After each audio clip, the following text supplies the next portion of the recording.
Se você tocar uma única nota nesse piano, eu me caso com você. A proposta ecoou pelo salão, seguida por uma onda de risadas debochadas dos convidados de gravata. Letícia Albuquerque estava de pé, com uma taça de champanhe em mãos, mirando Davi Costa, o funcionário da limpeza que por um instante teve a audácia de tocar no piano Steinway, da família Albuquerque. Ela sorriu, saboreando a própria maldade. Seu vestido dourado reluzia sob os lustres do salão, e seu olhar carregava uma provocação afiada. E então, maestro, mostre para nós esse seu talento oculto. A câmera de um influenciador registrava tudo. E Davi, ele apenas fitou o piano, em absoluto silêncio, mas seus olhos já formulavam uma resposta. O que ninguém naquele lugar imaginava é que ela tinha acabado de decretar a própria ruína. Letícia se virou de lado, com uma elegância cruel, abrindo passagem com um gesto exagerado. Senhores, por favor, abram caminho para o nosso novo Liszt, declarou, provocando mais risos no círculo de convidados. Era o segundo jantar beneficente do mês no Solar Albuquerque. Uma noite repleta de figuras da alta sociedade, cronistas sociais, empresários e celebridades da internet. As luzes do salão se refletiam nos cristais, no piso de mármore e no brilho imponente do piano de cauda, posicionado como a joia do evento. Davi estava a poucos metros dele. Vestia o uniforme cinza da equipe de limpeza, segurando um pano de microfibra. Ele só tinha se aproximado do instrumento para remover uma marca de dedo deixada por alguém. Apenas isso. Mas foi o bastante para Letícia o notar e humilhá-lo. Fique à vontade, viu? Eu só caso se a música for boa. Se desafinar, você volta a polir o chão. O grupo ao redor dela gargalhou alto. Um homem calvo de gravata borboleta chegou a gravar dizendo em voz alta: "Essa vai direto para os stories." Davi, imóvel, olhou para o pano em sua mão. Respirou fundo. Então, ergueu o olhar para Letícia. Não pronunciou uma palavra. A maioria dos presentes o encarava com uma curiosidade perversa, outros com evidente desprezo. Alguns nem se davam ao trabalho de olhar. Já tinham decidido quem pertencia ao palco e quem pertencia ao chão. Lucas, o garçom, observava de longe, tenso. Ele já tinha visto Davi limpar aquele piano antes. Com uma reverência diferente, sabia que havia algo mais ali. Letícia caminhou até o piano e afastou o banco, como quem abre a jaula para uma atração de circo. Ou vai amarelar? A plateia está esperando, meu bem. Davi deu um passo à frente. O segurança do evento surgiu no mesmo instante, pousando a mão em seu ombro. Ficou maluco, garoto. Volte para a sua área, sussurrou com firmeza. Davi recuou. Os convidados aplaudiram a cena como se fosse uma peça cômica. Letícia ergueu a taça. Um brinde ao talento reprimido e à covardia conveniente. Mais risadas. O som do escárnio preencheu o salão. Davi deu meia volta, andou em silêncio até a lateral e desapareceu pelos corredores de serviço. Antes de sumir, ele lançou um último olhar para o piano.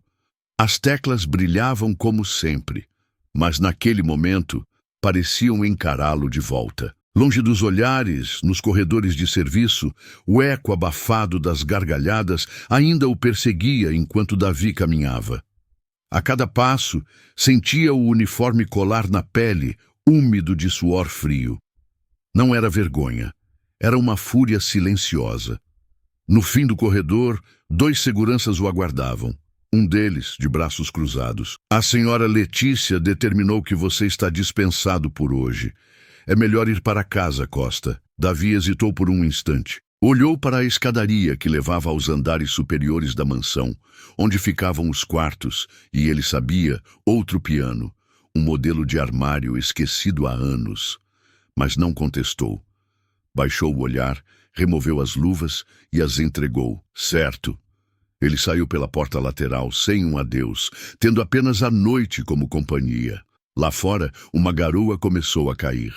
Primeiro fina, depois uma chuva forte. Davi se encostou no muro dos fundos do solar e ficou ali por minutos, deixando a água escorrer por seu rosto.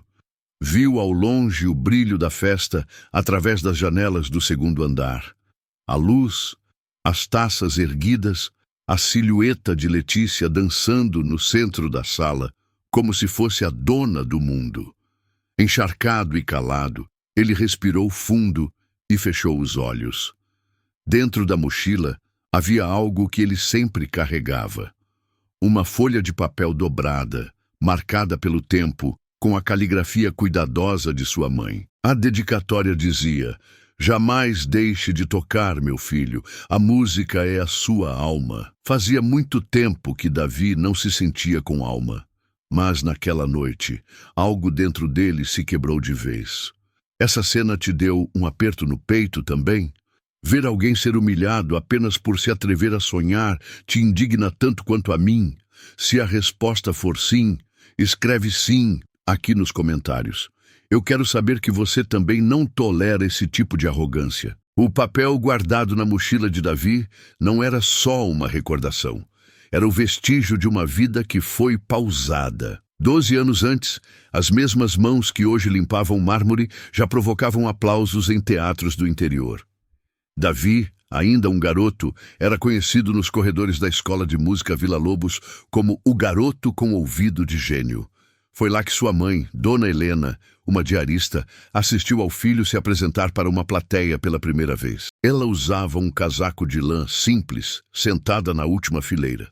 Mas seus olhos brilhavam mais que qualquer lustre daquele lugar. Naquela noite, ele tocou Clair de Lune, de Debussy, e ao final, ela lhe entregou a partitura com a dedicatória: "Jamais deixe de tocar, meu filho." 2 dias depois, Helena sofreu um AVC fulminante no trabalho. Faleceu no hospital, sem que pudessem se despedir. Davi abandonou a escola de música no mesmo mês. Deixou os estudos. Precisava de um emprego, cuidar da irmã caçula, pagar as contas. O piano se tornou um luxo impossível. Suas mãos, antes ágeis, foram endurecendo com o trabalho pesado. Mas o dom nunca o abandonou. Durante anos, Davi levou aquela partitura dobrada no fundo da mochila, longe do teclado, mas perto da memória. Ocasionalmente, durante a limpeza noturna em escritórios, ele encontrava um piano esquecido em alguma sala de diretoria. Tocava por 5 minutos, apenas para não esquecer, mas jamais permitiu que alguém o ouvisse, até a noite da festa. E agora, algo dentro de Davi havia voltado a pulsar. A ferida ainda estava aberta, mas, pela primeira vez em anos, ele estava disposto a curá-la com os próprios dedos. 2 dias depois do evento, Davi retornou para o seu turno noturno no Solar Albuquerque. Disseram que era uma exceção. Letícia estava em Angra dos Reis e o serviço mínimo precisava ser feito. Ele aceitou, calado. Enquanto os outros funcionários limpavam os salões principais, Davi desceu sozinho até o porão. No final de um corredor úmido com caixas empilhadas, havia uma porta de metal, habitualmente trancada, mas que fora esquecida aberta.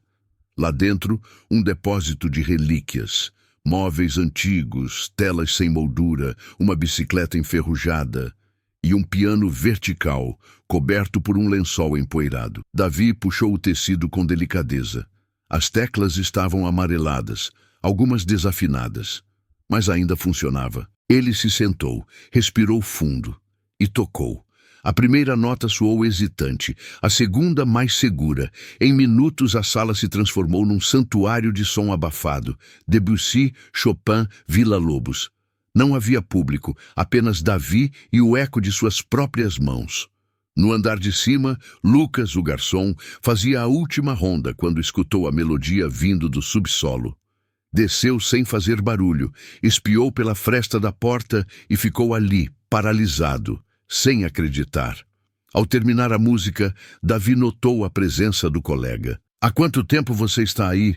perguntou, se levantando depressa. "O bastante para entender que seu talento vai muito além de um uniforme", respondeu Lucas, com o celular ainda em mãos. "Eu gravei um pedaço. Foi mais forte do que eu." Davi pensou em pedir que ele apagasse, mas algo dentro dele o impediu. Faça o que achar melhor. Na manhã seguinte, Lucas mostrou o vídeo para outros 2 colegas. Em questão de horas, o arquivo se espalhou pelos bastidores da mansão, primeiro entre os funcionários, depois para os motoristas, até que, por acaso, caiu no grupo de WhatsApp da produtora de eventos, onde estava Ricardo Bastos, jornalista cultural que havia sido um dos convidados da festa. Ele assistiu. E, de novo, não podia acreditar no que ouvia. Ligou imediatamente para Letícia. Essa pessoa... Você tem noção de quem você humilhou? Ela riu do outro lado da linha. Um faxineiro que tocou umas notinhas no porão. Você está falando sério? Ricardo desligou sem dar resposta. Para ele estava claro, a verdadeira história daquele solar não era sobre caridade, era sobre soberba e sobre um dom desperdiçado. Na manhã de terça-feira, o vídeo de Davi ao piano alcançou as pessoas certas. Ricardo Bastos, jornalista experiente e respeitado, postou o trecho em suas redes sociais com a legenda: "O verdadeiro talento não veste uniforme, ele transborda pelas mãos." Em 2 horas, o vídeo bateu 50 mil visualizações. Em 8, 200 mil. Ao final do dia, era manchete nos portais de notícias. Funcionário de limpeza da alta sociedade toca piano às escondidas e impressiona especialistas. Quem é o homem por trás do vídeo que emocionou a internet? Nos bastidores do Solar Albuquerque, os funcionários começaram a olhar para Davi de outra forma. Alguns o paravam para perguntar: "É você mesmo naquele vídeo?" Ele apenas confirmava com um aceno. Evitava conversar, mas não evitava mais tocar. Letícia, ao voltar de sua viagem, foi recebida com seu nome nos Trending Topics. Alguém havia vazado a gravação da festa, o momento exato de sua aposta arrogante. "Se você tocar uma única nota nesse piano, eu me caso com você." O segundo vídeo viralizou com uma força ainda maior, e desta vez a elite não achou graça. Os comentários mudaram o tom. "Que papelão! Essa mulher é o retrato da elite do atraso. E ele? Esse cara tem mais música nos dedos que muita gente famosa." A assessoria de Letícia tentou conter a crise. Ligou para Ricardo. Tentou negar, mas a internet não esquece. A comparação entre os 2 vídeos, o da humilhação e o do talento, tornou-se um símbolo de desigualdade e prepotência. Ricardo, movido pela repercussão e por um senso de justiça, entrou em contato direto com Davi. Haverá outro evento no Solar no sábado. E desta vez, você não vai entrar pela porta de serviço. Eu quero que você toque no palco principal. Davi hesitou. Eu não busco vingança, só quero que me ouçam. Ser ouvido é exatamente o que vai acontecer. No sábado, Davi retornou ao Solar Albuquerque, mas agora, não como faxineiro, como atração principal. Era sábado à noite. O Solar Albuquerque, outra vez iluminado, pulsava com convidados importantes, jornalistas e câmeras. A tensão no ambiente era palpável, completamente diferente da festa anterior. Havia cochichos, olhares furtivos e uma única pergunta nos lábios de todos. Será que a história do faxineiro é real? Davi entrou pela porta da frente. Usava um terno escuro emprestado por Lucas e trazia consigo apenas um envelope com uma folha dobrada. Não havia sorrisos ou afetação, apenas presença. No palco do salão principal, o mesmo piano Steinway estava no centro, cercado por cadeiras ocupadas pela elite. Empresários, colecionadores de arte, jornalistas e, no canto direito, Letícia, num vestido preto, de braços cruzados e um sorriso forçado. Ricardo Bastos pegou o microfone. Senhoras e senhores, esta noite não teremos um show. Teremos uma resposta. Uma resposta que vem das mãos de alguém que, até poucos dias, limpava o chão que todos nós pisamos. E que hoje irá ocupar o lugar que é seu por direito e por talento, não por sobrenome. Davi caminhou até o piano em meio a um silêncio profundo. Nenhum aplauso, nenhum som. Apenas olhares fixos. Ele se sentou. Abriu o envelope. Retirou a partitura. acariciou o papel. No canto, a caligrafia da mãe ainda era legível. Jamais deixe de tocar. Ele posicionou os dedos sobre as teclas, e então a música começou. Os primeiros acordes soaram suaves, quase como um pedido de licença. Mas em segundos, o salão foi tomado por um som poderoso, vibrante, que parecia fazer tremer os cristais dos lustres. Davi tocava com a alma exposta. Era técnica, era sentimento, era uma vida inteira em cada nota. Cada compasso era uma afirmação de sua existência. Letícia, paralisada, sentia o corpo afundar na cadeira a cada nova frase musical. A sala inteira assistia, hipnotizada. Alguns continham as lágrimas, outros gravavam, mas ninguém ousava falar. Ao final da peça, uma versão própria de Clair de Lune, em honra à sua mãe, Davi retirou as mãos do piano e encarou a plateia. Não pediu aplausos, não fez reverência. O silêncio se estendeu por 5 longos segundos. Então, um aplauso solitário. Depois outro, e mais um, até que o salão inteiro se pôs de pé. Aplausos e mais aplausos. Davi não sorriu. Apenas recolheu sua partitura, dobrou-a com cuidado, guardou no envelope e deixou o palco em silêncio, deixando para trás algo muito mais potente que um discurso. A prova. Irrefutável, filmada, transmitida ao vivo, gravada em dezenas de celulares e canais de cultura. Naquela noite, as redes sociais foram a loucura. A hashtag Davi no Piano ficou entre os assuntos mais comentados do Brasil. E Letícia descobriu o que era ser silenciada sem que ninguém precisasse dizer uma palavra.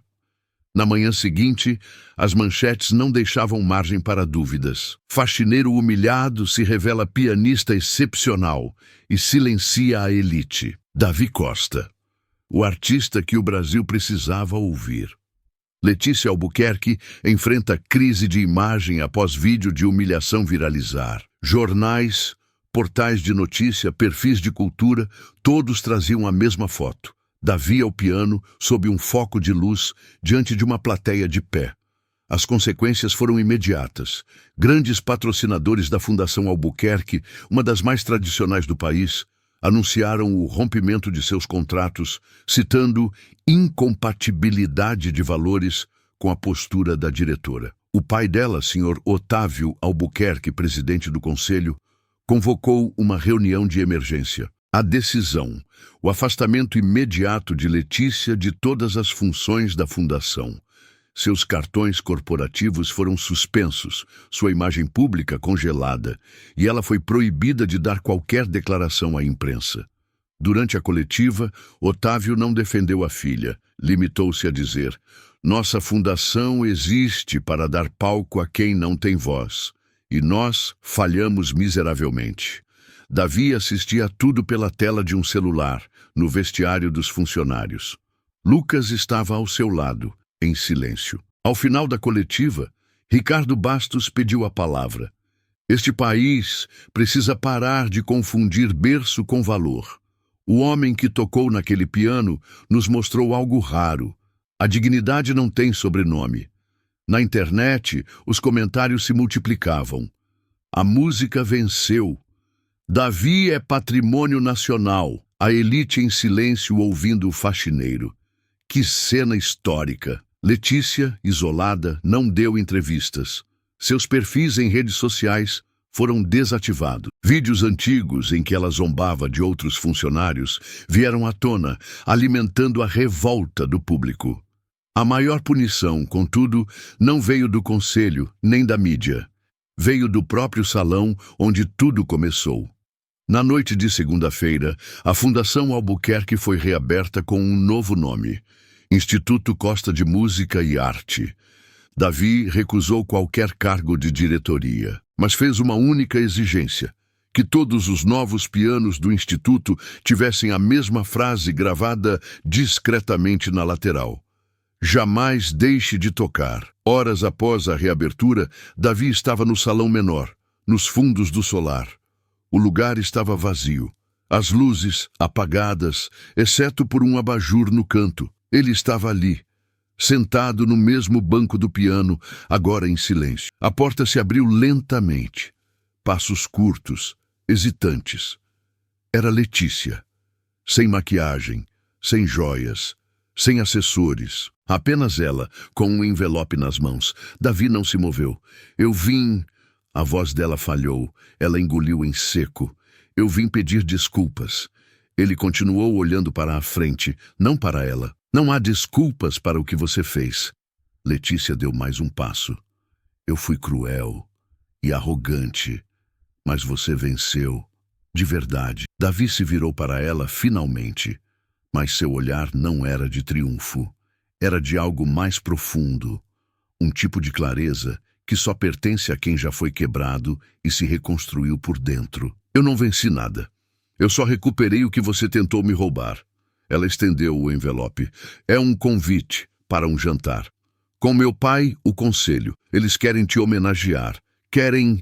Davi a interrompeu, sem raiva, apenas com firmeza.